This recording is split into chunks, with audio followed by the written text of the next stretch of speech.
오늘은 요한계시록 해석 두 번째 시간으로 요한계시록을 푸는 열쇠에 대해서 조금 배워보도록 하겠습니다. 지난 시간에 제가 드린 말씀 중에서 요한계시록에서는 가장 먼저 환란에 대한 부분을 해석을 해야 된다라고 말씀을 드렸어요. 왜냐하면 요한계시록 6장에서 18장까지의 부분이 환란에 대한 내용을 다루고 있기 때문에 사실 요한계시록에서 환란이 차지하는 비중이 굉장히 큽니다. 그래서 이 부분을 어떻게 해석하느냐에 따라서 이 요한계시록이 아주 쉬운 책이 될 수도 있고 아니면 아주 어렵고 난해한 책이 될 수 있다라고 하는 것이죠. 그래서 오늘은 먼저 환란에 대한 부분을 조금 정리를 해보도록 하겠습니다. 자, 우리가 요한계시록 6장에서부터 18장까지에 달하고 있는 환란은 총 3가지 환란이 있습니다. 자, 이 환란을 여러분들이 잘 이해를 하셔야 되는데요. 먼저는 7인이 있고요. 7봉인이 있습니다. 그리고 두 번째는 7 나팔이 있습니다. 그리고 세 번째가 7 대접이 있습니다.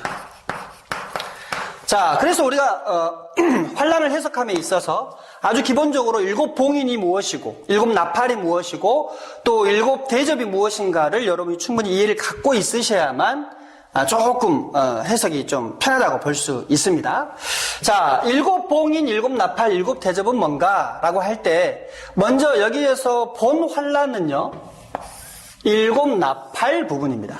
자, 이 7 나팔 부분을 우리가 본격적인 대환란이라고 보시면 돼요. 자, 대환란.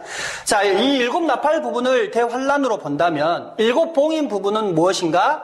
7 봉인 부분은 징조라고 보시면 될 것 같아요. 징조. 그러니까 대환란이 있기 전에 이러이러한 징조가 있을 것이다 그랬잖아요.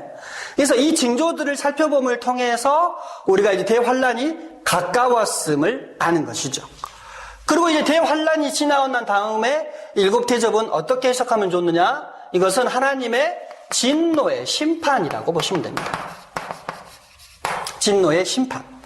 자, 그래서 기본적으로 여러분이 환란을 해석함에 있어서 7 봉인, 7 나팔, 7 대접으로 보시는데 7 나팔은 대환란이고요. 그 대환란 전에 7 봉인은 징조. 다시 말하면 환란이 있기 전까지의 징조를 말씀하시는 것이고 이 7 대접은 하나님의 진노의 심판을 말씀한다라고 보시면 될 것 같아요. 그래서 기본적으로 6장에서 그리고 7장 그리고 8장에서 11장 그리고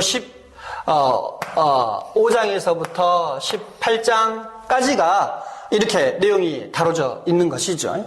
그래서 요 세 환란에 대해서 기본적인 이해를 이렇게 가지고 계시면 여러분들이 환란을 쉽게 이해하실 수가 있습니다. 자, 그러면 두 번째는 대상인데요. 자, 대상이 지난 시간에 말씀드린 것처럼 먼저는 누가 있다고 그랬습니까? 그리스도의 몸된 교회와 성도가 있다 그랬어요. 그리고 두 번째 대상이 택한 백성, 선민, 이스라엘이 등장을 합니다. 그리고 세 번째는 하나님을 끝까지 부인하고 대적하는 불신자의 무리가 있는 것이죠. 그래서 요한계시록에는 기본적으로 이 세 그룹의 부류가 있습니다. 자, 그래서 A그룹, 성도를 A그룹이라고 표시를 하고 또 이스라엘을 B그룹이라고 표시를 하고 불신자들을 C그룹이라고 한번 표시를 해보겠습니다. 자, 그러면 이 세 그룹이 이 환란에서는 어떻게 등장을 하느냐라고 한번 보면 기본적으로 7 봉인, 징조가 있는 시대에는 A그룹, B그룹, C그룹이 함께 이 징조를 경험을 합니다. 다시 말해서 이 세 그룹이 다 이 징조를 통해서 환란의 예고를 받는단 말이죠. 그럼 여러분 생각하시기에 이 세 그룹 중에 이 징조로서 주님이 오실 날 이 대환란을 누가 알 수 있을 것 같습니까? 성도입니까? 아니면은 이스라엘입니까? 아니면 불신자입니까? 당연히 성도겠죠. 그래서 이 7 봉인이 만물이 되는 시점에서 성도들은 예수 그리스도의 휴거를 경험하게 됩니다. 그래서 이 7 나팔 시대에는 이제 A그룹은 예수 그리스도 위로 휴거를 당하기 때문에 이 나팔 시대에는 B그룹과 C그룹만 있게 됩니다. 그래서 이 B그룹과 C그룹은 대환란을 경험하게 되죠. 그래서 그 대환란이 첫째 나팔에서부터 여섯 번째 나팔까지 엄청난 환란이 일어나고요. 나머지 일곱 번째 나팔이 불 때는 하나님이 하나님의 종 선지자들에게 말씀하신 그 복음의 비밀한 것이 밝혀지면서 이 B그룹은 예수 그리스도와 함께 시온에 올라가게 되는 것이죠. 그렇게 됐을 때 나머지 진노의 대접에는 누가 있습니까? 이제 이 C그룹만 남아서 하나님의 무서운 진노의 심판을 경험하게 되는 것입니다. 그래서 여러분들이 기본적으로 환란을 이해하실 때 일곱 봉인, 일곱 나팔, 일곱 대접을 이렇게 이해를 하시고 일곱 나팔은 대환란으로 그리고 일곱 봉인은 환란 있기 전에 징조로 그리고 일곱 대접은 하나님의 진노의 심판. 다시 말해서 이 시대에는 성도라고는 한 명도 찾아볼 수 없습니다. 이 시대에는 온전히 하나님의 무서운 진노를 받을, 다시 말하면 불신자들만 남아서 하나님의 진노를 받게 되는 것이죠.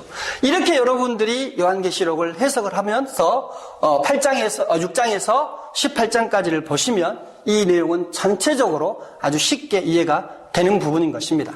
자, 그러고 나서 이 마지막 부분에서요. 그러면 12장에서 14장을 어떻게 해석할 것인가 하는 부분이 조금 난제입니다. 왜냐면 11장까지 해서 총 7번째 나팔까지가 다 불려지거든요. 근데 7번째 나팔이 불려지면서 갑자기 등장하는 부분이 12장에서 14장이란 말이죠. 이 부분을 해석할 때 조금 많은 분들이 어려워하고 헷갈려 하는 것입니다. 그러니까 제가 그림으로 조금 설명을 해드리면 이런 상황인 것이에요. 자, 1장에서부터 11장까지가 이야기가 쭉 순서적으로 나열이 되고 전개가 되는데 갑자기 12장에서 14장이 등장을 하면서 여기에서 아주 난감한 상황에 부딪히게 되다가 다시 15장에서 22장까지는 그래도 또 스토리 순으로 쭉 전개가 되고 있다는 것이죠. 그러면 12장에서 14장을 어떻게 볼 것인가? 자, 12장에서 14장까지의 내용에 갑자기 등장하는 게 뭡니까? 여자가 등장을 하고 아이가 등장을 하고 용이 등장을 하면서 마치 그 심각한 어떤 영적인 전쟁의 상황이 전개되는 듯한 그런 그림이 펼쳐지죠. 그것은 쉽게 말하면 이런 것입니다. 교회의 출생, 그리고 교회에 대한 핍박, 그리고 교회가 당하는 고난, 그리고 하나님의 보호하심 가운데에서 하나님이 그들을 구원하시고 또 그들을 구원하신 후에 그들과 함께 영원한 나라에 들어가는, 다시 말하면 이 12장에서 14장은 마치 우리가 어떤 그 미니 시리즈라든지 아니면 대화 드라마를 이렇게 볼 때 이번 주 방영작이 시작되기 전에 지난 방영작을 한번 우리가 싹 보여주는, 아주 간략하게 그 하이라이트만 정리해서 보여주는 그런 장면들 있지 않습니까? 그러고 나서 이제 본방에 들어가는 것이죠. 그리고 거의 끝자락에 갔을 때는 이제 또 1편부터 이 마지막 편 오기 전까지 내용을 하이라이트로 짧게 뭐 한 3분, 뭐 2분 이 정도로 쫙 정리해서 보여주고 마지막 결론을 딱 내리지 않습니까? 마치 그것과 같습니다. 다시 말하면 이 11장에서 하나님께서 그의 택한 백성 이스라엘을 구원하시는 장면이 나오는데 이 장면이 이루어지기까지 어떤 일이 있었는지를 이 12장에서 14장까지 쭉 설명을 해주고 이 12장과 13장 중반까지가 과거의 이야기를 증거하고 있다면 이제 13장에서 14장까지는 현재와 미래에 대한 이야기를, 이 부분에 대한 이야기를 짧게 착 정리해주고 있단 말이에요. 그러면서 11장의 내용이 어디로 연결이 되느냐? 15장의 내용으로 연결이 되는 것입니다. 그렇게 해서 보시면 이 요한계시록이 1장에서부터 22장까지 아무 어려움 없이 순서적으로 스토리가 연결이 되게 되어 있는 것이죠. 자, 여러분 어떻습니까? 이 계시록을 푸는 세 가지 열쇠, 먼저는 환란을 어떻게 볼 것인가, 그리고 대상을 어떻게 볼 것인가, 그리고 세 번째는 이 12장에서 14장을 어떻게 이해할 것인가. 제가 설명하는 게 조금 여러분에게 쉽게 전달이 됐습니까? 여러분 기본적으로 이 관점을 가지시고 요한계시록을 보시면 이 요한계시록은 쉽게 해결되고 풀리는 책이라고 볼 수 있겠습니다. 그러면 다음 시간에는 7봉인부터 시작해서 환란에 대해서 좀 더 본격적으로 다뤄보도록 하겠습니다. 감사합니다.